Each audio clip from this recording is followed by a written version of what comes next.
안녕하세요. 반갑습니다. 오늘은 설득이라는 주제를 바탕으로 해서 좀 재미있는 이야기를 한번 해볼까 합니다. 설득은 사실 우리가 매일 접하는 굉장히 일상적인 일이죠. 친구에게 저녁 메뉴를 설득하거나 아니면 직장에서 아이디어를 제안할 때 혹은 SNS에서 특정 상품을 구매하도록 광고를 접할 때 등등 굉장히 다양한 상황에서 우리는 설득이라고 하는 것을 접하게 됩니다. 그런데 말입니다.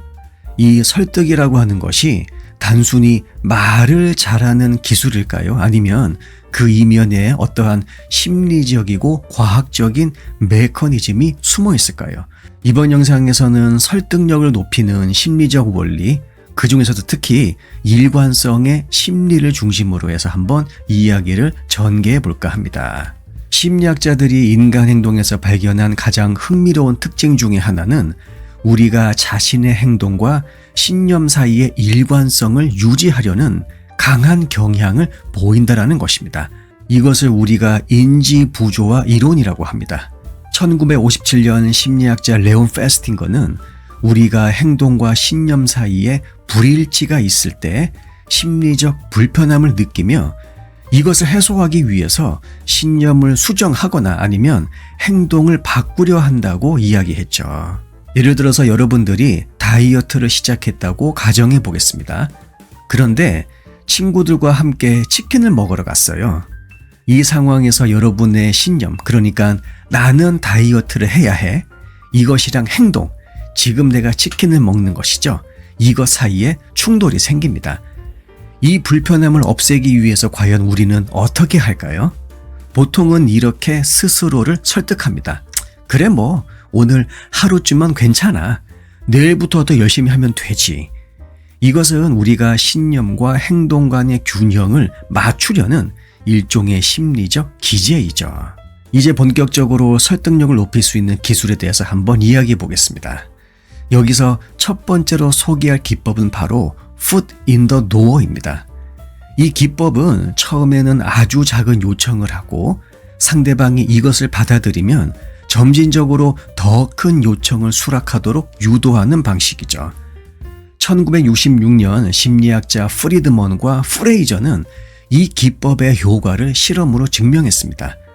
한 무리의 사람들에게 집 앞에 작은 운전 속도를 줄이세요 표지판을 설치해 달라고 요청했죠. 놀랍게도 대다수가 이것을 수락했습니다. 며칠 후에 연구진들은 같은 사람들에게 이번에는 훨씬 더 큰 표지판을 설치해 달라고 요청했는데 대부분이 이 요청을 수락했죠. 반면 처음부터 큰 요청을 받은 사람들은 이것을 거절했습니다. 이 결과는 작은 행동이 더 큰 행동으로 이어질 가능성을 높인다는 것을 보여주죠. 여기에서 재미있는 점이 있습니다. 작은 요청을 받아들임으로써 사람들은 자신을 도움을 주는 사람으로 정의하기 시작했다는 것이죠. 즉, 행동이 신념을 변화시킨 것입니다. 하지만 이 일관성의 심리가 항상 긍정적으로만 작용하는 것은 아닙니다. 이 원리를 악용하는 사례도 굉장히 많죠. 예를 들어 보면 다단계 판매에서 흔히 사용되는 방식이 바로 이 foot in the door 기법입니다. 그러니까 먼저 소규모 제품을 구매하도록 유도한 다음 점점 더 큰 금액을 투자하도록 유도하는 구조죠. 이것은 우리가 이미 투자한 시간과 돈을 정당화하기 위해서 더 큰 결정을 내리도록 만드는 심리적인 압박을 이용하는 것입니다.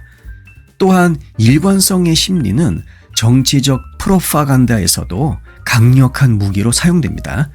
예를 들어서 특정 이념이나 사상에 동의하는 작은 행동, 그러니까 SNS 포스트에 좋아요 누르기 같은 거, 이것을 유도한 다음에 이를 통해 더 강한 행동, 예를 들면 집회 참여라든가 아니면 투표 같은 것들이 있겠죠.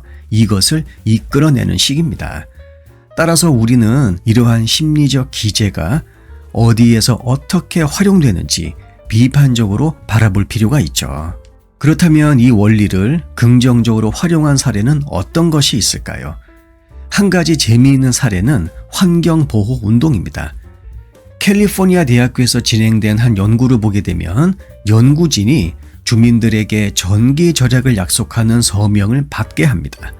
서명을 받은 사람들은 실제로 전기의 사용량을 줄이는 행동을 보였습니다. 왜냐하면 서명을 통해서 자신을 환경을 위해 행동하는 사람, 그것으로 정의했기 때문이죠.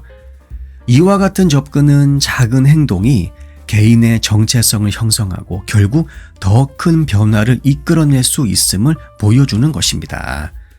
문화 콘텐츠에서도 일관성의 심리를 활용한 사례를 아주 쉽게 찾아볼 수가 있죠. 예를 들어서 영화 인셉션 아시죠? 그것을 한번 떠올려 보세요. 영화에서 주인공은 타인의 꿈속에 들어가 아이디어를 심는 설득을 시도합니다. 이 과정에서 가장 중요한 원칙은 상대방이 스스로 아이디어를 선택했다고 느끼게 하는 것이죠. 이것은 foot in the door 기법과 유사합니다. 처음에는 작은 암시를 심고 이것을 통해서 더 큰 결정을 유도하는 방식이기 때문이죠. 오늘의 내용을 마무리하면서 그 설득과 관련된 재미있는 명언을 하나 소개해 보도록 하겠습니다. 설득은 상대의 마음속에 자라날 씨앗을 심는 일이다. 그 씨앗이 자랄지 말지는 그들이 느끼는 일관성의 햇빛과 물에 달려 있다. 그냥 방금 제가 대본을 쓰면서 만든 말입니다. 이 문장을 기억하시면서 여러분도 오늘 배운 그 일관성의 심리를 일상생활 속에서 한번 활용해 보시길 바랍니다. 작은 요청에서 시작해서 더 큰 변화를 이끌어내는 바로 그 기술을 말이죠. 아시겠죠?